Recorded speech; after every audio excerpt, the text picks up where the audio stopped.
Первым вопросом повестки дня члены правительства утвердили производственный календарь на 2020 год. В общей сложности в Абхазии в следующем году будет 121 выходной и 245 рабочих дней.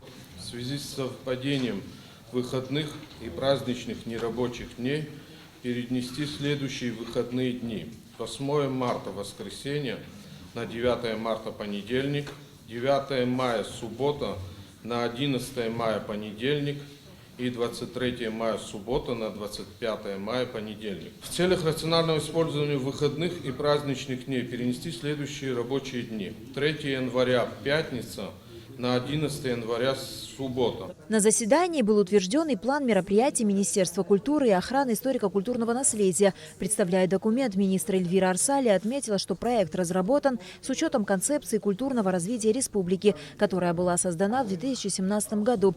Основными ее положениями являются сохранение культурной идентичности республики и развитие международных культурных связей. Цели программы – выработка и реализация государственной политики в сфере культуры, искусства, историко-культурного наследия.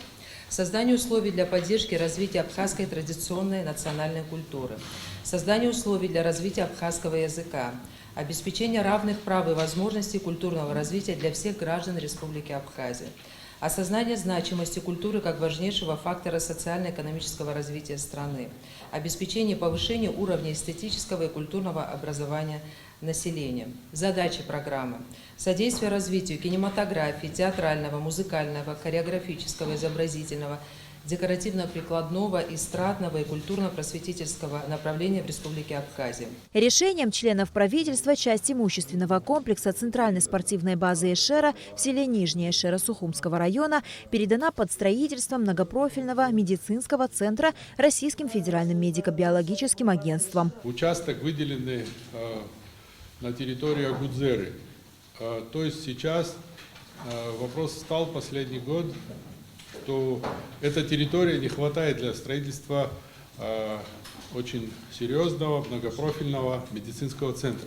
По поручению президента, по поручению премьер-министра мы подыскали эту возможность. 8 гектаров мы выделяем для того, чтобы там был создан серьезный, наисовременнейшим оборудованием медицинский центр. О том, какие медицинские услуги будут предоставляться в новом лечебном учреждении, членам правительства рассказал министр здравоохранения. Как подчеркнул Томас Сахнакия, в нем будут созданы структуры и подразделения, которых на сегодняшний день в стране нет. Это прежде всего кардиохирургический центр, это будет инновационно-инсультный центр, это будет подразделение по тяжелейшей сочетанной травме. Ну а также будет там амбулаторно-поликлинический комплекс, реабилитационное отделение и спортивная медицина. Вот то, что мы хотим представить вот в структуре. Это предварительно. Но подробно все это будет обсуждаться в ходе рассмотрения проекта межправительственного соглашения, который готовится активно вот сейчас и российской стороной, и нами. На заседании Кабмина также были утверждены технические требования к государственным регистрационным знакам автомототранспортных средств. Теперь владельцы японских автомобилей в Абхазии смогут получать государственные номерные знаки, адаптированные под форму рамок своего транспорта.